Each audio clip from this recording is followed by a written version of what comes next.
Olá, boa noite.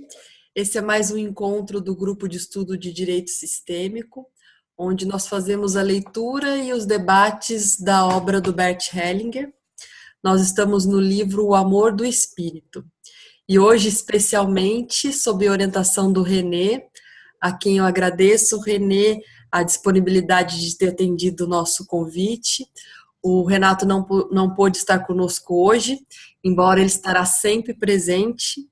René, muito obrigada e eu te passo a palavra. Ok, boa noite a todos. Obrigado pela introdução, Alice. É uma honra estar aqui, a convite do Hamilton Rosa, Renato Bertatti, Alice Satin. Então vamos começar, né? Eu acredito que a gente dê a mesma sequência que o Renato. A gente faz umas leituras e a partir do momento que surgirem dúvidas, a gente faz algumas paradas e a gente vai lendo e trocando um com o outro. Obrigado. Posso começar? Por favor. Reflexões. Aquilo que parte. Na noite de Natal, estava sentado diante da lareira, observando como as chamas consumiam a madeira, diminuindo cada vez mais até que se transformou em brasa. Sentado ali dessa maneira, deixando-me levar internamente por esse movimento original, algumas frases me vieram à mente. Tudo se consome para algo a que está a serviço. Cada um queima por si só. Aquilo que queimou ainda arde por muito tempo. Antes de passar, às vezes, flameja mais uma vez. Aquilo que queima transforma-se em cinzas e delas surge algo novo. Ser guiado. No âmbito do espírito, especialmente nas constelações familiares espirituais, tudo depende de até que ponto nos deixamos ser guiados, até que ponto entramos em sintonia com o movimento espiritual que nos atinge e ao qual nos rendemos. Experimentamos essa condução, esse ser guiado, de diversas formas. Em primeiro lugar, nós a experimentamos através de uma compreensão imediata, ou seja, através de uma compreensão que recebemos exatamente no momento em que temos que agir. É a compreensão daquilo que deve ser feito a seguir, quando, por exemplo, alguém nos pede ajuda e apoio. Essa compreensão é sempre nova. Ela nos surpreende e exige que a sigamos da maneira como nos é presenteada. Se tivermos dúvidas, imediatamente nos sentimos abandonados por essa condução, entregues aos nossos próprios pensamentos e intenções. Sentimos-nos remetidos a experiências antigas e separados do essencial, que importa. Qualquer coisa que tentamos movimentar e solucionar por conta própria, nessa dimensão do espírito, não flui. Falta-lhe a força necessária para restaurar a ordem daquilo que estava em desordem dentro de nós e dentro dos outros, por nos termos oposto ao amor. Em segundo lugar, experimentamos essa condução como clareza e força, sem termos a necessidade de pedir conselho e ajuda às outras pessoas. Essa condução do espírito não tolera ninguém ao seu lado. Assim como não tolera nenhuma avaliação, objeção ou crítica, pois estas normalmente vêm de pessoas que se esquivam, de uma forma ou de outra, da condução do espírito, ou se opõem a ela. Elas são abandonadas pelo espírito, pois se colocam no caminho do amor e de um movimento que une aquilo que estava separado. A procura. A procura essencial, a mais profunda, é a nossa procura por compreensão, pelo conhecimento essencial que, no final, é a única coisa que importa. Apenas esse conhecimento permanece. Apenas esse conhecimento une. Apenas esse conhecimento é amor. Nesta procura somos guiados. Uma força nos carrega para onde nunca poderíamos ir por conta própria. Para onde nos leva no final? ela nos guia para cima ou para baixo? Sempre para baixo, para o lugar onde estamos conectados a tudo, conectados com amor.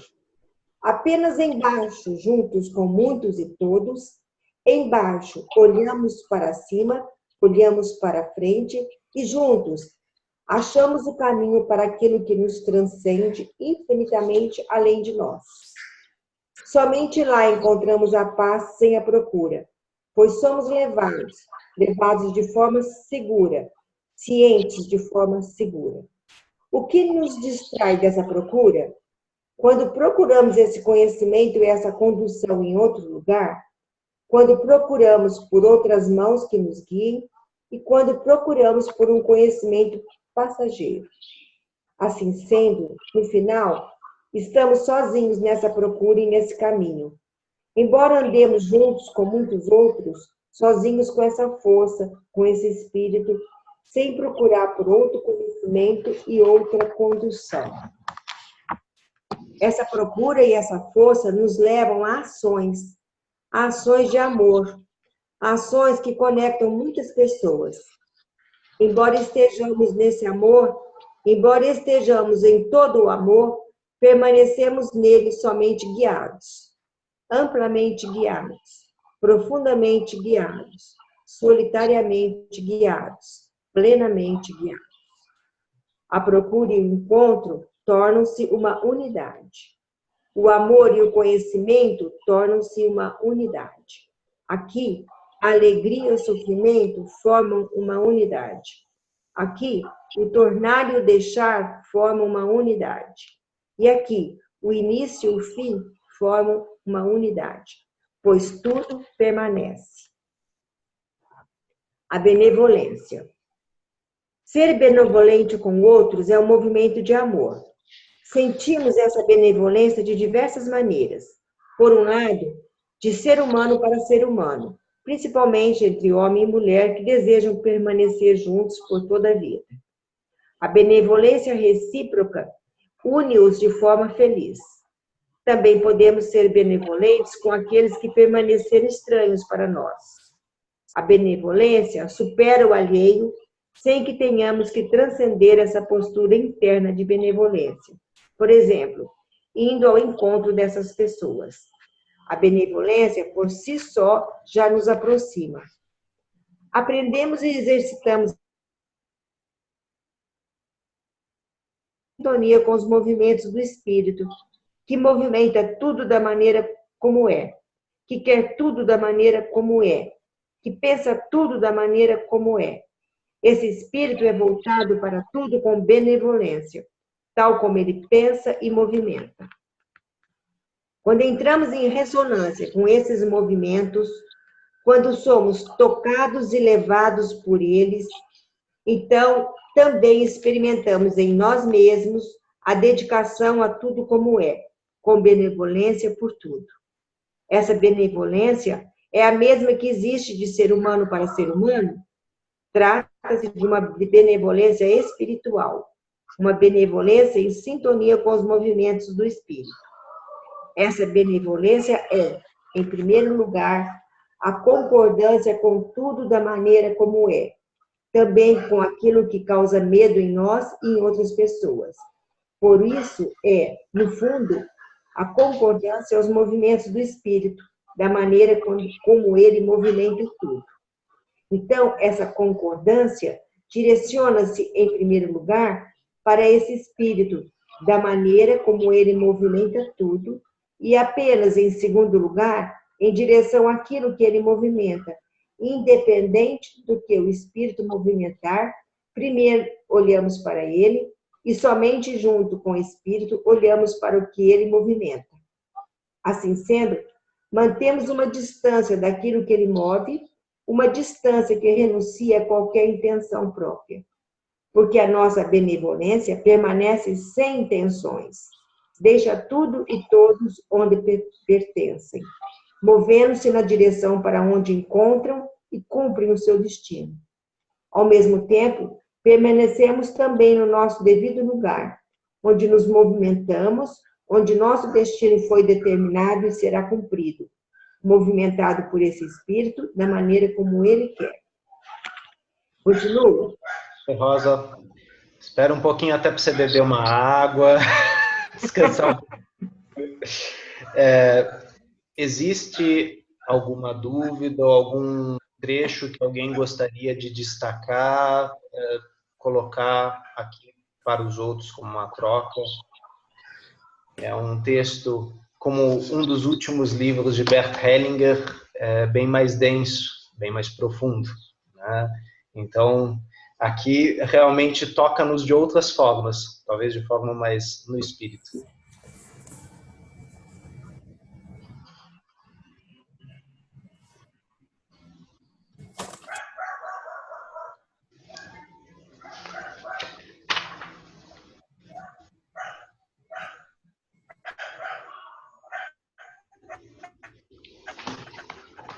Antes da gente dar sequência, eu pessoalmente gostaria de destacar essa reflexão que o Hellinger faz logo no começo, né?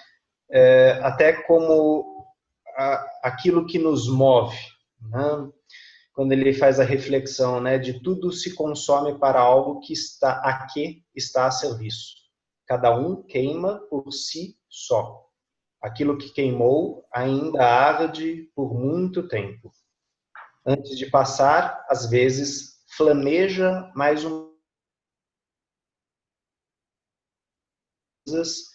e dela surge algo novo.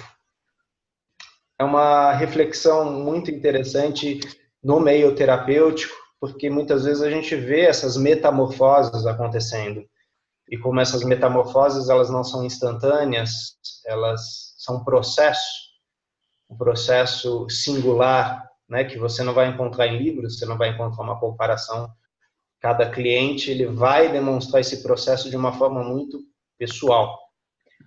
E aí, em seguida, o Hellinger vem com essa reflexão de ser guiado, estar à procura e finalmente da benevolência, onde ele novamente, em outras palavras, coloca a questão de aceitar as coisas tais como são, como se mostram, em concordância, sem julgamento e sem intenção. Isso é apenas um apanhado geral que eu gostaria de fazer, né? Logicamente, quem quiser também colocar mais alguma coisa, fiquem à vontade. Renê, a Valéria pediu se você poderia fazer uma reflexão, refletir sobre esse trecho da benevolência. Sim, ok. É interessante que benevolência é uma palavra tão bonita e pouco usada em português, né? Não é comum se falar benevolente. Sim, sim. Eu vou apontar um pouco como eu também escutei. Bem que o Hellinger ele está fazendo uma distinção aqui, né? Ele não está falando da compaixão, mas de certa forma na benevolência ele está falando daquele que olha para aquilo e toma aquilo da forma como sem que aquilo interfira em sua alma ou sem querer interferir na alma do outro, né? Como é um livro que fala do movimento do espírito, né? Quer dizer, não é um movimento mental que busca moldar o outro, e sim ver o outro tal como é e deixar ele resplandecer como é. E nesse sentido a benevolência entra como praticamente um estado de graça, né? É uma conexão em estado de graça, né? Diferente da compaixão. Mas quando começou a leitura, a primeira coisa que eu pensei foi no conceito de compaixão, né? Não sei se outros também fizeram essa leitura. Eu também, eu tive até que retomar. Sabe quando você puxa o significado de uma palavra assim, mas o que é mesmo alguém benevolente? Também me veio compaixão. Eu cheguei até a dar um Google para saber quais eram os outros sinônimos assim. E é de bondade, de uma coisa mais pura até do que compaixão mesmo. Sim. Valere, né? Volare, né? Querer bem. Querer bem, Mas nesse sentido, o Hellinger ele está falando dessa questão do querer bem no espírito, não no querer bem no sentido mental, né? porque muitas vezes o nosso mental ele quer bem da forma como eu interpreto que é o bem para você. Ou do jeito que eu aprendi por lealdade sistêmica à minha família, que é o bem para os outros. Então, os outros têm que ser este bem. Ele está falando de um outro bem aqui. Né? É um bem que aceita, né? Do jeito Exato. que é. Não é um afeto, é uma concordância, né? Do jeito que é. Aliás, não é só um afeto.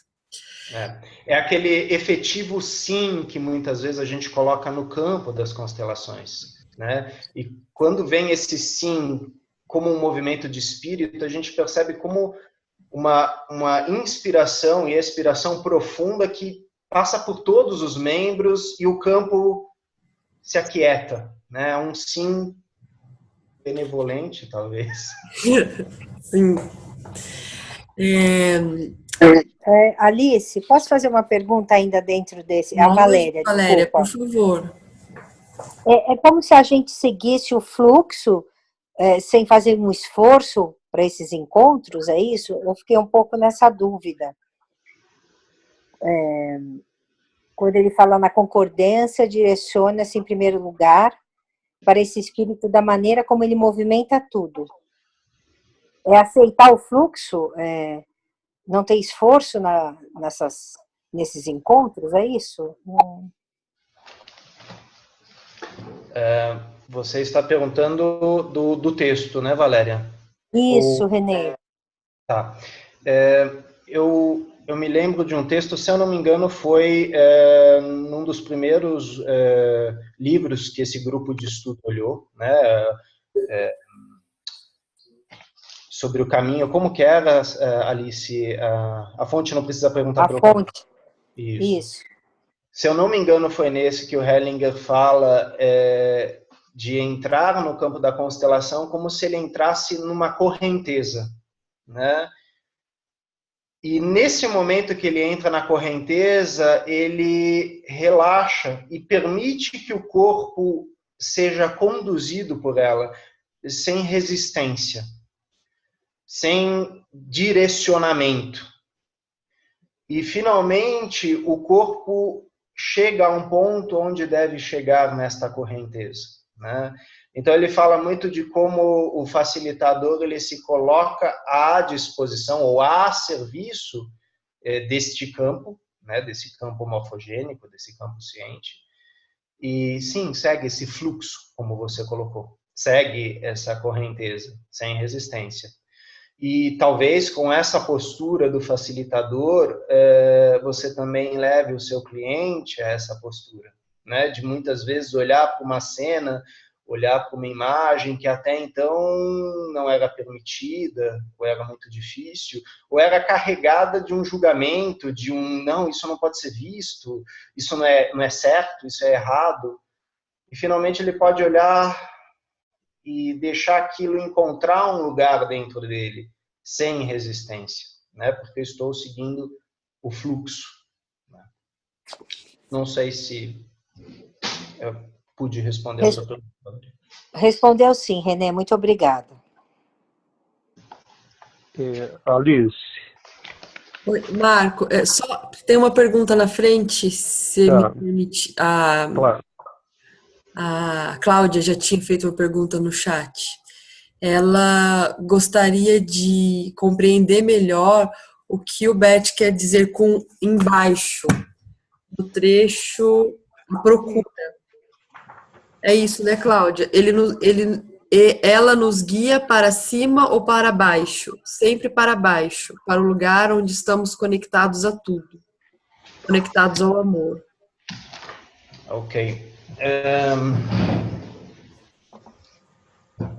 Isso eu acredito que é importante a gente talvez meditar mais, procurar ter mais referências, mas eu estou lembrando muito de um treinamento que aconteceu em 2015 lá em Bad Reichenhall, e nesse treinamento Bert e Sophie convidaram ao físico Dieter Broers para falar um pouco, né, da visão da física quântica em relação aos campos cientes. E ele falou um pouco sobre como essas informações estão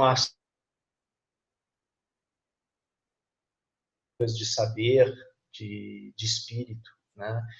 E que muitas vezes algumas dessas informações elas descendem ou nós conseguimos conectarmos-nos a elas, né? E nesse momento que essa informação é disponibilizada aqui embaixo, ela imediatamente reverbera por todos que estão aqui. Então, na imagem que ele trouxe, existia uma hierarquia, né, do em cima sendo aquele que talvez, né, seja o espírito, o grande mistério, que às vezes cede algumas informações, ou melhor, como o Dieter fala, essas informações sempre estão aí, elas estão disponíveis a todos, mas elas precisam de certo momento para que você possa acessá-las. Imediatamente quando você acessa essas informações, elas reverberam por todo o seu campo. Quer dizer, não é que você está acima das pessoas, você está junto com elas. E junto com elas você pode reverberar esse campo. Nesse sentido, já que novamente a gente está falando, né, do amor do espírito, né, a gente também está falando dessa consciência espiritual. Então a gente está falando de algo talvez hierarquicamente mais alto que nós, né? Essa é uma das leituras que eu faço disso, né? Talvez embaixo nesse sentido, né? Embaixo sorvendo isso que vem, fazendo esse caminho de crescimento, de amadurecimento, de troca, que só é possível fazer com aqueles que, assim como eu, estão aqui embaixo. Em alguns momentos nós estamos no centro, e outras vezes a gente está na periferia, né? Mas reverberando destes lugares onde a gente está aqui embaixo.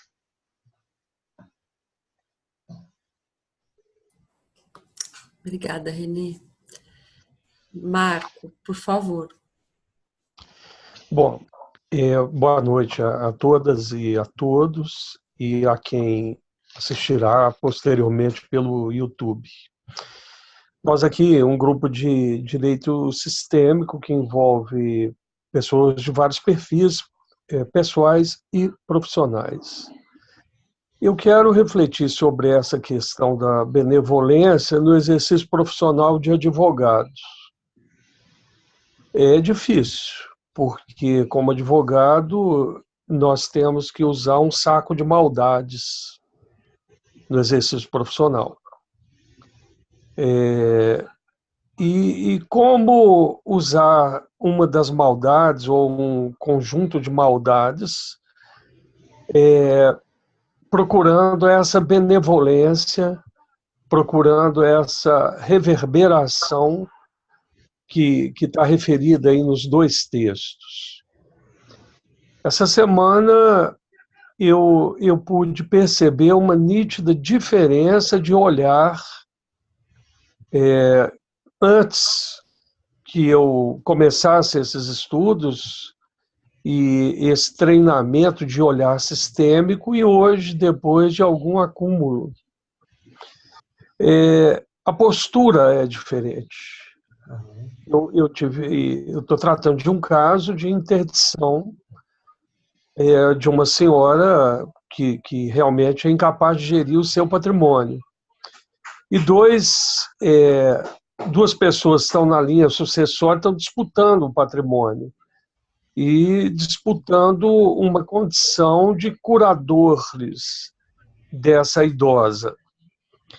Eu defendo uma parte e a outra, que está em conflito, é uma pessoa que está adoentada com alcoolismo e que tem um comportamento que ultrapassa o tolerável da convivência social, a ponto de destruir, por exemplo, uma clínica de recuperação de dependentes químicos onde esse cidadão estava internado.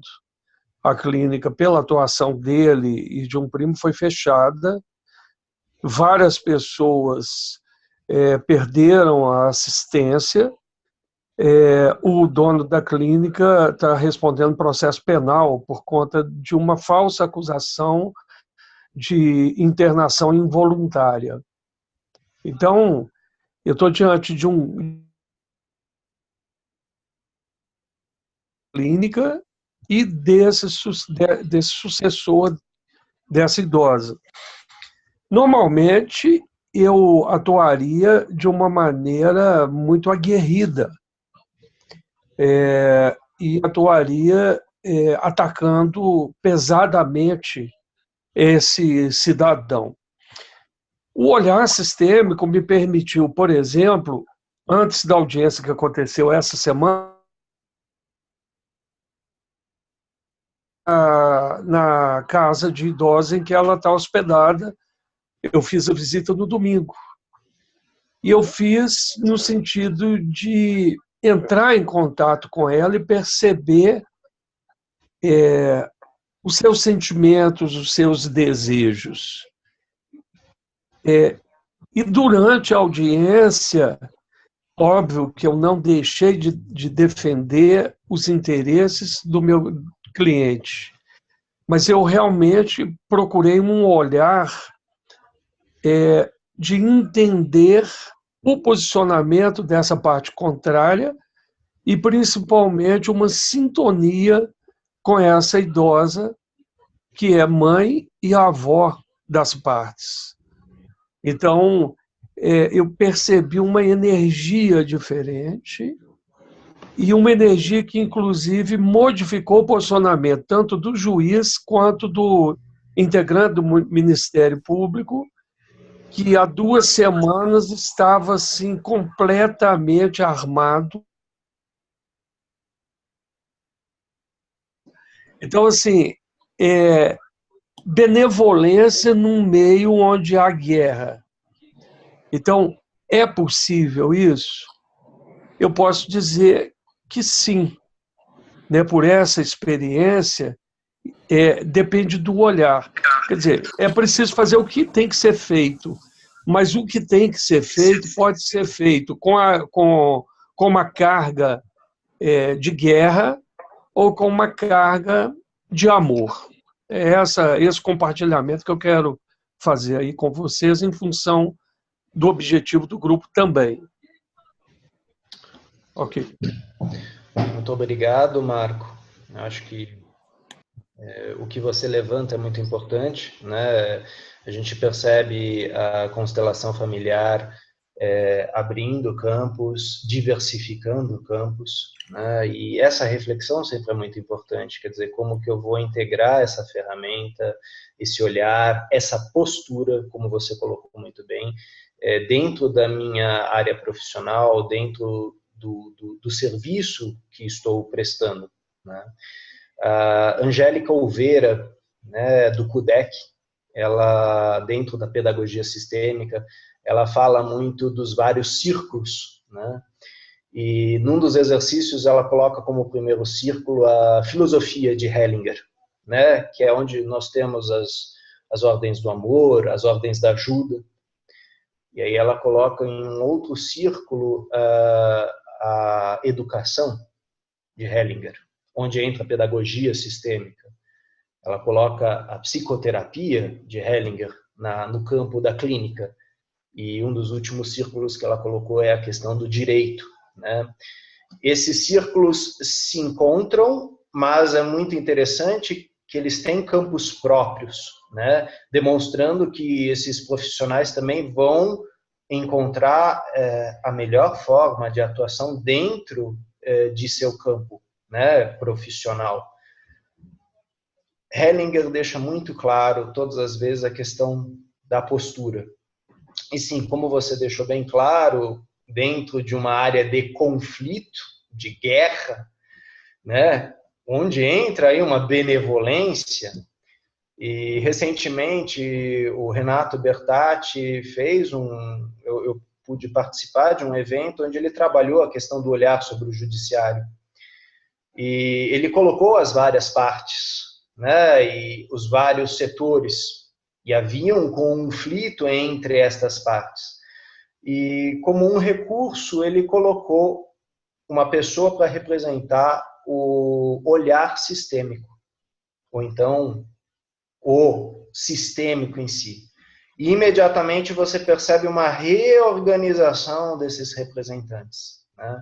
E ele fala muito da questão da postura, né? Quer dizer, você entrar nesse campo com uma outra postura, pesando, ponderando, e como ele fala aqui na questão de ser guiado, né? Sim, você tem regras, às vezes, mentais de ser guiado, mas no campo fenomenológico, ou no campo sistêmico, você tem uma outra forma de ser guiado e de olhar para as partes, para os detalhes, para aquilo que está dito e entredito, né? Por isso que a gente usa muito também a análise do discurso, a forma como o indivíduo se coloca, o que ele disse, o que ele não disse, mas intentou a dizer, quer dizer, são várias linguagens que estão aí, né? E muitas vezes a gente percebe isso na forma como Hellinger acompanha a pessoa que vai da plateia até a cadeira ao lado dele. Ele observa a postura, às vezes ele faz uma intervenção, às vezes ele faz algumas perguntas, né, para que aquela pessoa chegue e também alcance essa postura que ele tem, este olhar que ele tem. Né? Obrigado pela sua colocação, Marco. Né? Porque, de certa forma, você trouxe a reflexão e trouxe também um depoimento muito rico para essa área.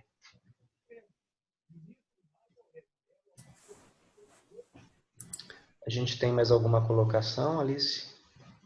Não. Ok. Rosa, tomou uma aguinha? A expectativa? Expectativa. Vamos seguir, por favor. Estou falando rápido demais, Renê? Hein, Renê? Estou falando muito rápido? Não, tá bom. Se você quiser pautar mais, fica à vontade. Tá bom, vocês que me dirigem. A expectativa. A expectativa cessa quando permanecemos no momento presente, pois tudo que esperamos está além do momento presente. A expectativa nos impede de permanecermos neste instante. Através da expectativa, o perdemos. Perdemos principalmente o que o instante nos presenteia. Ele nos dá mais do que esperamos, pois o que o instante nos oferece, nós possuímos de uma maneira segura. Muitas expectativas são de alegria. Ao mesmo tempo, são acompanhadas pelo medo de não se realizarem e da dúvida se serão realizadas da maneira como esperamos. Ambos, alegria e medo, nos paralisam, impedem de nos abrirmos para aquilo que está por vir, exatamente da maneira como vem. Daquilo que está por vir e para o qual nos preparamos. Quando permanecemos no momento presente, temos aquilo que é possível agora e o temos plenamente. Dessa maneira, estamos abertos a surpresas e para aquilo que devemos fazer em seguida. Somente no momento é que uma ou outra coisa se mostra. Somente no momento estamos abertos e preparados para ambos. O que esperamos então? Apenas pelo próximo instante. Somente ele nos leva adiante. Ele é aquilo que podemos esperar, com certeza. Esperar como? De forma centrada e serena, preparados e prontos para ele. Para frente. O movimento criativo é sempre um movimento em direção a algo novo. Movimenta-se para frente. O amor também se movimenta para frente. E a benevolência também. A compreensão e o reconhecimento também se movimentam para frente. Quando nos centramos, também é assim. Podemos apenas nos centrar para frente, em direção àquilo que vem a seguir, para aquilo que realmente vem a seguir, para aquilo que deve ser feito. O que acontece, então, com o instante? Ele é o agora, mas também o agora está adiante de nós e diante de nós, tanto em relação ao tempo, quanto em relação àquilo que está vindo. Pois o que está por vir, vem agora. O agora está na nossa frente e direcionado para o que está vindo. O que acontece com os nossos sonhos em relação ao futuro e as nossas ideias de como o futuro deve ser? Esse futuro está, de fato, na frente ou está atrás de nós? Pois em que essas ideias se orientam? Estão voltadas para frente de maneira criativa ou alimentam-se de algo passado, de expectativas passadas? Elas estão no caminho daquilo que é realmente criativo, porque nos confinam a algo que pode ter pouco futuro. Somente o que vem a seguir é novo. Somente aquilo que está na nossa frente a seguir solicita-nos de forma criativa. O que acontece então com o passado? O que acontece com aquilo que não foi concluído? O que acontece com aquilo que não deu certo? O que acontece com a culpa e suas consequências? O que acontece se permanecermos com o que já passou? Perdemos o novo, o criativo, perdemos aquilo que nos leva adiante. Quando realmente olhamos para frente e movimentamos para frente, aquilo que já passou vem junto, mas apenas quando deixamos ser passado, totalmente passado.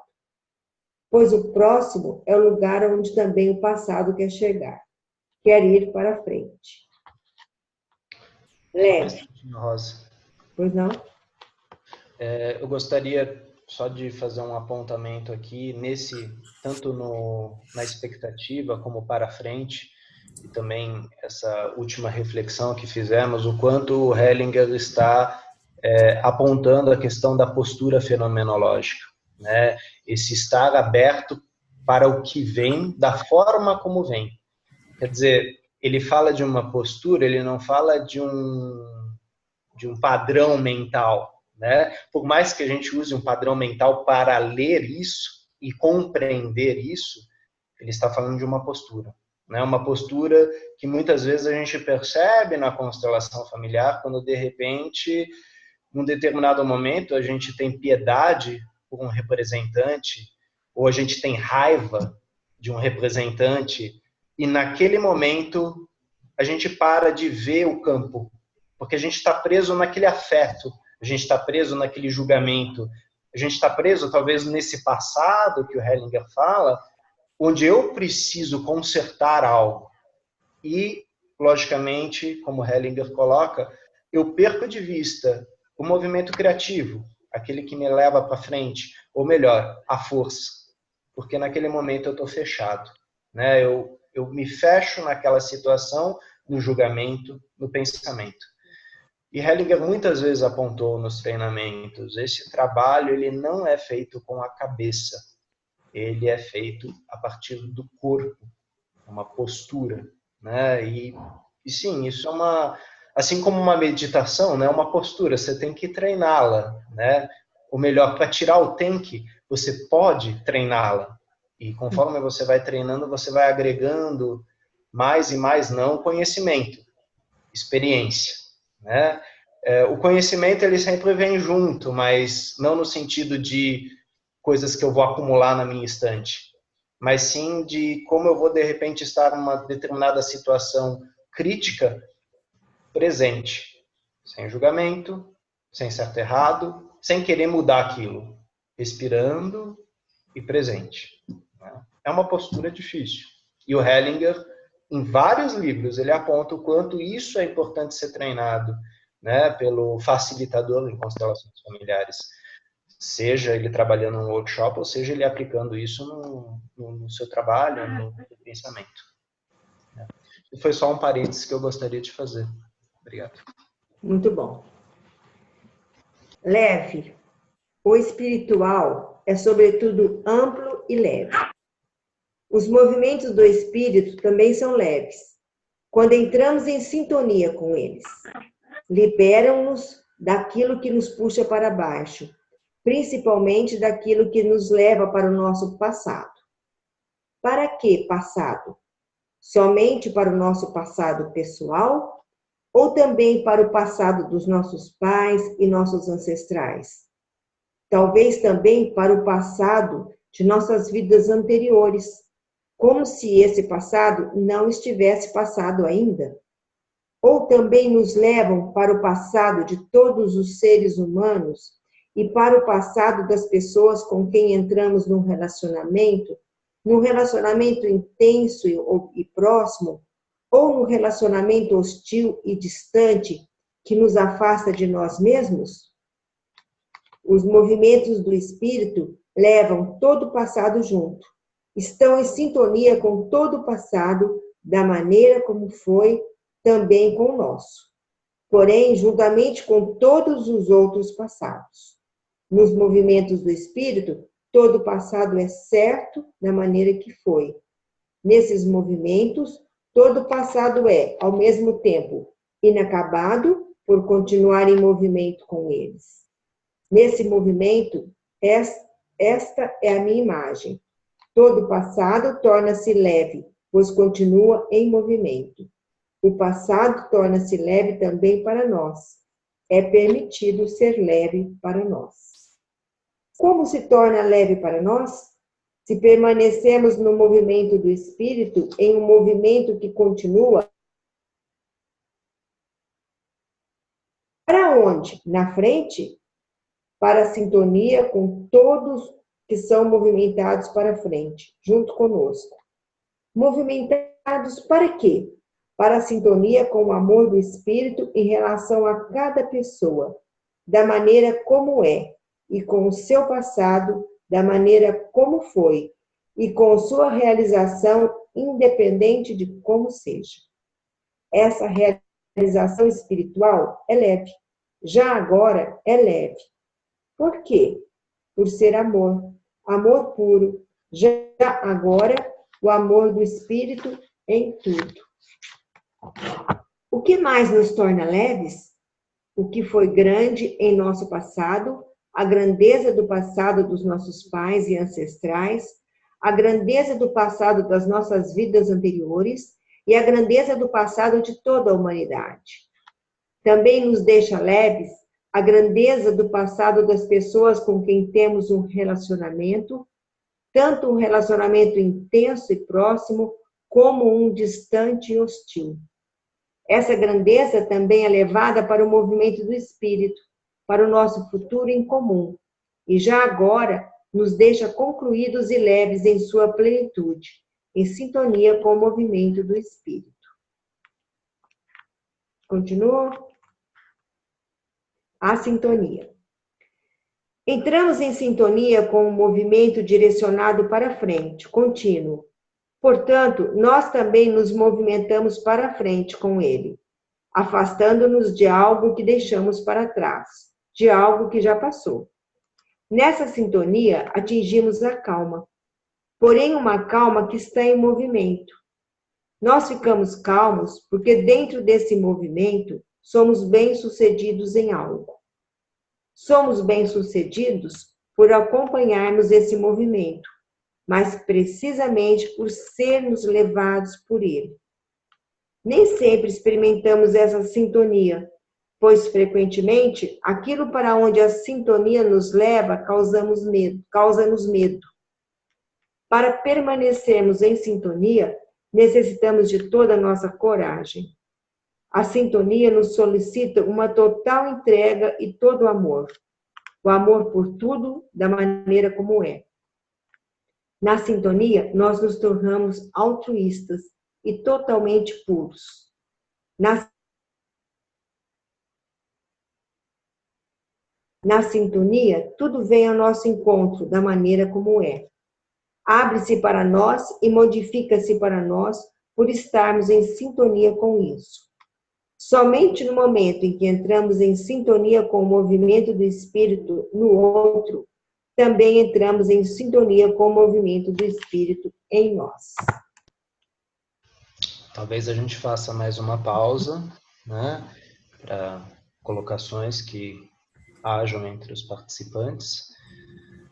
Existe alguma questão, Alice? Deixa eu dar uma olhada. Sim.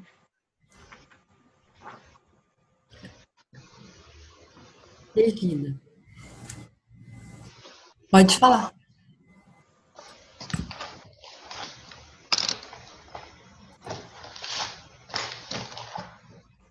Tá aberto. Agora, pode falar, Regi.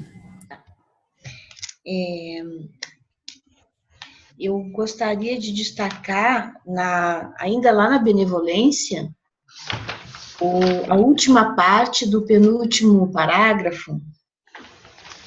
Eu achei muito interessante como colocou aqui.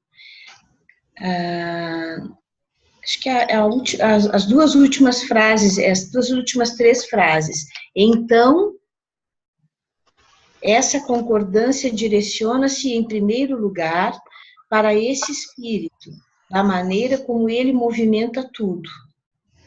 E apenas em segundo lugar, em direção àquilo que ele movimenta.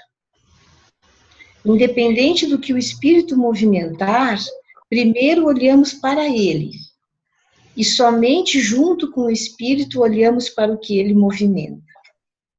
Assim sendo, mantemos uma distância daquilo que ele move, uma distância que renuncia a qualquer intenção própria.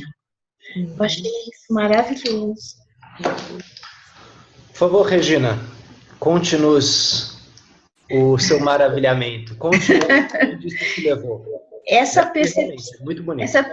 Essa percepção de olhar primeiro para o movimento, para se deixar levar por ele. Para o próprio movimento e depois para aquilo que ele movimenta. Sim. Muitas vezes a gente percebe no campo, né, das constelações, quando a gente está numa cena que o indivíduo ele entra de repente num movimento de sofrimento, de afeto, e às vezes a gente faz esse movimento. Eu posso dizer que eu vi o Peter fazer isso várias vezes, e o Bert também. Ele aponta, junto com o cliente, ele aponta e fala, olhe. E muitas vezes é em direção ao movimento que sutilmente passou para o outro lado. Ou que às vezes está até apoiando aquilo, mas que não é visto. Né? Então, assim, para você poder apontar isso, é muito importante que você esteja nesse fluxo, né? Que você navegue nesse fluxo juntamente com os representantes. Então, o facilitador, como um convidado, ele está sendo movimentado. Né? Só que a gente sempre dá um passinho mais para trás, às vezes, para poder observar esse movimento como um todo e também ver a força, para onde ele impulsiona e para onde ele repulsa. Né? Por isso que nós não entramos rapidamente, quer dizer, teoricamente a gente não entra nisso, né? Em julgamentos. Essa aqui é a parte ruim, essa é a parte boa. Porque no campo das constelações não existem bons e maus. Existem atos e consequências e o efeito que isso tem no campo. E muitas vezes a gente percebe que um efeito que moralmente a gente veria como negativo, ele tem uma grande reverberação no campo. E às vezes conecta muitas coisas. Muitas vezes a gente vai olhar para isso. Não conecta apenas a mim, cliente, me conecta com parentes anteriores e muitas vezes com o futuro. Né? Então esse movimento, ele realmente ele vai seguindo. E num determinado espaço de tempo, num determinado enquadramento rápido, nós olhamos para isso. E às vezes isso basta para o cliente, porque ele vê o movimento e começa a sentir esse movimento. Como se antes ele estivesse desconectado com isso. Né? O que é estranho, né? Porque ele trouxe esse movimento para o nosso campo. Quer dizer, ele mostrou isso para nós. Ele precisava dessa reconexão. E muitas vezes essa visualização, ou esse sentir do movimento, reconecta. Né? Por isso que a Sophie Hellinger sempre fala, né, nos seminários, eu não estou trabalhando só com ela, ou ele, meu cliente. Eu estou trabalhando com todos vocês. Basta vocês estarem abertos para o movimento que está acontecendo aqui. E realmente, a gente percebe isso. Tem vezes que você está lá olhando e você entra naquilo, você sente aquilo. E muitas vezes você não fez nenhuma pergunta, você não participou de nenhuma constelação, e aquilo durante muito tempo fica reverberando em você, porque você participou daquele movimento. Mas, sim, é um recorte importante que você faz. Obrigado. Marco, você pode fazer. Você fez uma observação aqui no chat, pode abrir seu microfone. O Marco e a Bom, Alessandra olharam para o mesmo lugar. é a primeira vez que eu vejo um texto do Bert Hellinger fazendo referência explícita a vidas passadas. E isso, de certa maneira, me surpreende em razão da formação católica do Bert Hellinger. Principalmente porque é um tema polêmico ainda hoje.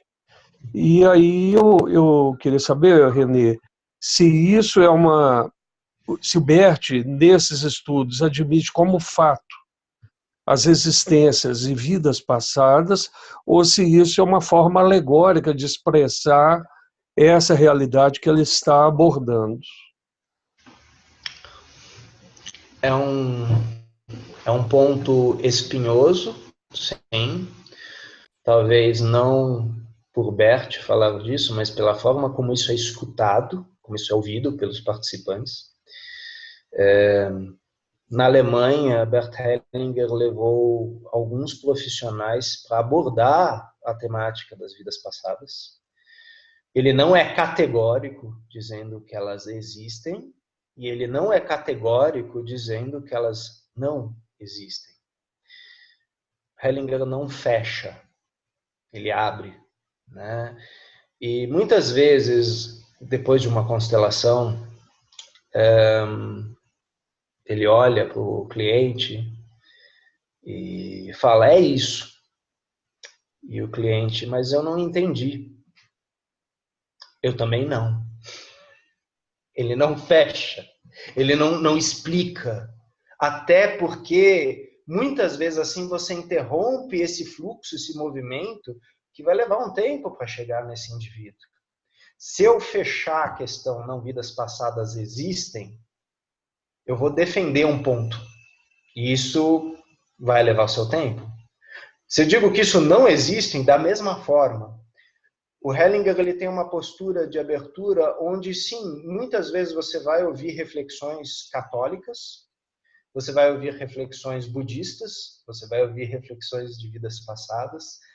Ele permite isso. Né? Quando o Tata Kachora foi para a Alemanha, ele trouxe muito do conhecimento xamânico, né, mexicano, né, e a questão das ervas medicinais. Né? Então o Bert Hellinger está dizendo que constelação familiar é xamanismo e ervas medicinais. Não, ele está abrindo esse campo, ele estuda esse campo. Né? É um campo que permite que nós abrangemos. E muitas vezes a gente percebe isso nas pessoas que nos procuram. A pessoa ela chega, ela fala, mas eu tenho um guia aqui e eu posso trazer esse guia para esse campo? Nosso trabalho, ele aceita todas as religiões, mas a gente não vai fechar em nenhuma religião, a gente não vai interpretar nenhuma religião. A gente vai permitir que o cliente chegue em suas interpretações, em suas deduções, ele que talvez vai fechar esse campo para ele. Não vai fechar isso, né? Tanto que nós tivemos vários movimentos nesse sentido, né? A constelação medial, o movimento do espírito, as constelações espirituais, as novas constelações, né? O que há de comum em todas elas, se vocês observarem o que Hellinger ensina nos primeiros livros, nos DVDs, hoje, postura. Ele sempre mostra novamente uma postura, a postura fenomenológica e o que ele alcançou com essa postura fenomenológica. A vista dele foi para várias paisagens, né? E muitas vezes ele tenta trazer essas várias paisagens, né? Mas ele não fecha. Né? E essa é uma postura que talvez, como ele fala em outros livros, aponte para a postura do sábio. Né? que o sábio concorda com o mundo, com o fluxo do mundo da forma como é. Ele não adiciona nem retira. Né? E sim, Bert Hellinger já levou as vidas passadas para o tema, para o campo. Mas ele não fechou. Né? Mas é importante, sim, isso ser levantado. O campo na Alemanha é um campo de aprendizado. E é muito interessante que Bert e Sophie convidam profissionais das mais diversas áreas para levar suas colocações, suas reflexões. E isso, sim, é questionado em relação à constelação familiar, é refletido com as pessoas que estão lá. É um campo com pessoas do mundo inteiro. Né? Isso depois, muitas vezes, Bert Hellinger gentilmente compartilha com a gente nos livros, nas obras dele.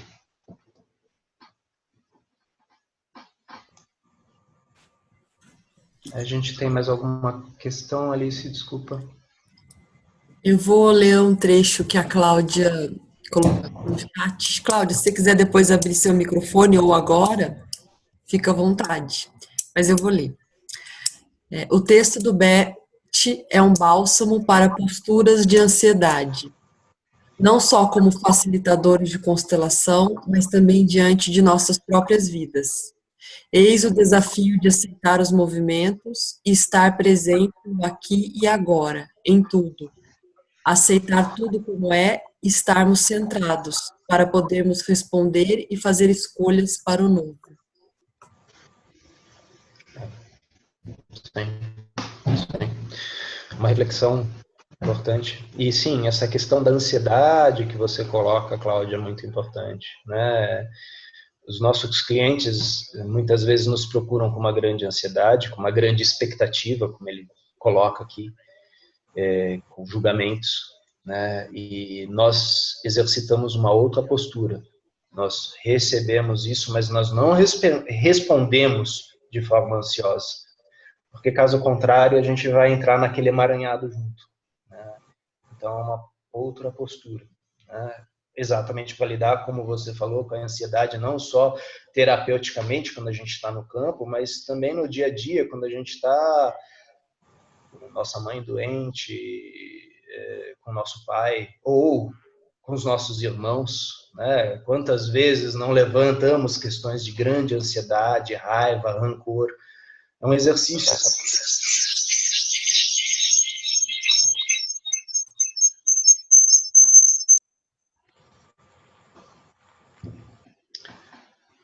Alice, eu estou vendo pelo horário. Você acha que a gente ainda continua esse último ou a gente deixa esse último para ter continuidade com o Renato semana que vem?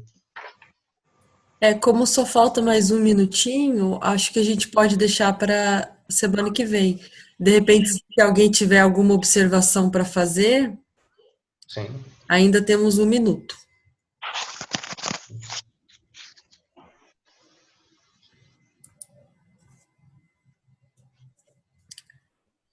Alice, só para aproveitar esse tempo, o René ele falou a questão do tipo de conhecimento que não é intelectual, mas que é, vamos dizer assim, é uma vivência acumulada, né? Eu achei muito importante isso, e eu percebo claramente uma mudança na minha forma de trabalhar como advogado, que não é mais apenas intelectualizada. Eu não apenas consulto o código de processo, não consulto apenas a legislação mais. Para atuar hoje, eu não olho apenas o interesse do meu cliente, eu olho o interesse do meu cliente, continuo sendo advogado, né? E hoje mesmo eu disse para um jovem estagiário que uma das lições mais difíceis da advocacia é aprender que nós temos que ser parciais. Quem tem que ser imparcial é o juiz. Mas essa defesa da parte que hoje eu faço é uma defesa entendendo que essa parte é inserida em vários sistemas. E isso realmente só é possível com esse acúmulo dessa vivência. Né? E os estudos que nós fazemos, eles parecem que nos dão ferramentas que nos habilitam mais e mais a essa percepção aí que o René se referiu, de vivenciar, de observar, de sentir. Era essa, e se o René puder completar alguma coisa nesse sentido, eu agradeço.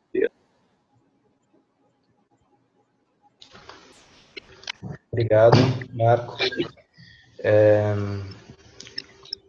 muito interessante, né, que, por exemplo, o Sigmund Freud, ele apontava que a clínica é suprema. E nessa afirmação ele dizia que cada caso clínico é único e que você tece diagnósticos com cada paciente. Você não tece diagnósticos para a sociedade, né? Sim, esses diagnósticos são importantes, né? O Freud veio da neurologia e da psiquiatria, e como terapeuta, eu também, como psicoterapeuta, eu preciso também dos diagnósticos. Mas a minha postura junto ao meu cliente é outra postura, porque estamos naquele momento num campo criando um conhecimento, criando situações totalmente singulares, né? E isso abre possibilidades. O Hellinger, ele fala aqui do movimento Winnicott, né? E o Winnicott falava que o movimento criativo ele é possível fora do trauma. Enquanto eu estou no trauma, eu estou no passado. Enquanto eu estou no trauma, eu estou no julgamento. Enquanto eu estou no trauma, eu estou na vingança. E ele fala que somente quando eu consigo cessar esse movimento e olhar para frente, o criativo se mostra, né? Então, sim, estamos falando de uma postura, né? E como fazemos em formações de constelações familiares, em cursos de constelações familiares, treinamos essa postura, né? E junto com essa postura, assim, o estudo teórico, os aprofundamentos que Bert Hellinger fez, as várias fontes das quais Bert Hellinger bebeu, né? E que ele continua bebendo, né? Continua disponibilizando a todos nós, com a idade que ele tem, viajando o mundo e trazendo esses profissionais a falarem, a compartilharem o campo conosco, né? É muito rico isso. Eu tenho algo a falar. É a Alice que está falando. Por favor. Aquela parte que falou sobre, que tu estava falando sobre, ele não se posiciona colocando que constelações são xamânicas, ou que são católicas, ou que, enfim, ele inclui. Isso me tocou profundamente, porque eu tenho uma caminhada espiritual e eu tenho essa dificuldade de me posicionar e não dar esse viés espiritual, puxar para esse lado espiritual. E quando você falou sobre a postura do Bert, a forma como você falou, me trouxe algo para eu me posicionar sem excluir em mim, né? Porque aí a sensação que eu tinha é que eu tinha que excluir em mim toda a minha caminhada espiritual para falar sobre as constelações sem dar viés de religioso, né? E não fazer essas misturanças. Então isso me trouxe algo bem profundo e por isso gratidão.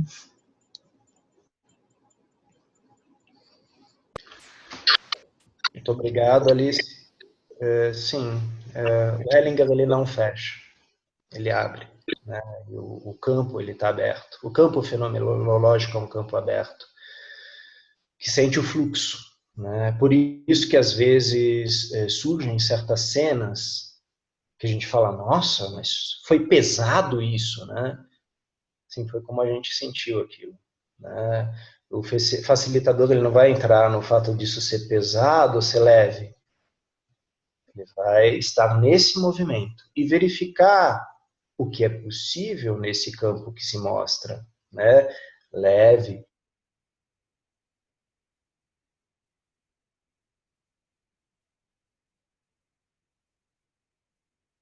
e outras vezes é possível eles se tornarem leves, até porque eles alcançaram esse movimento, né?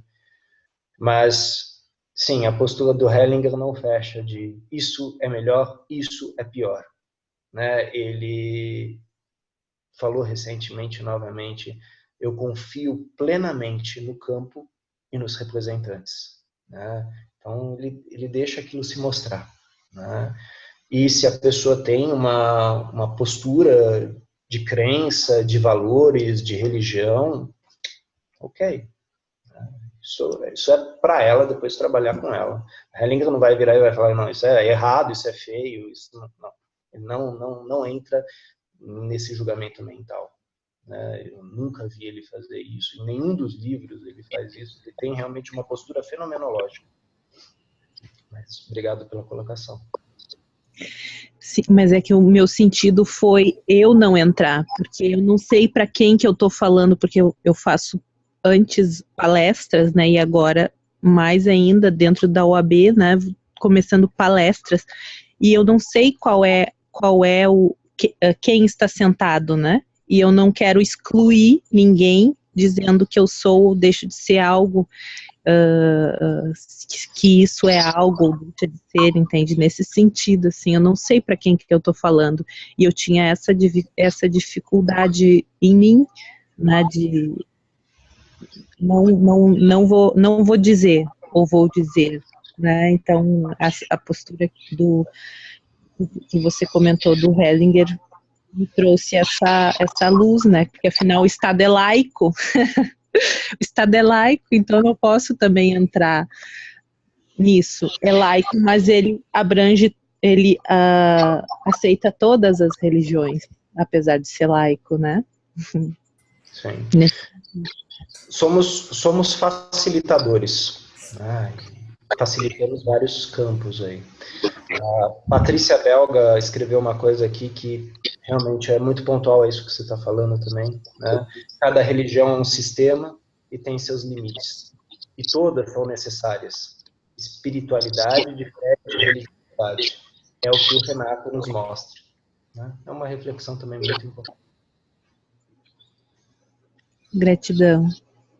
Obrigado, Alice.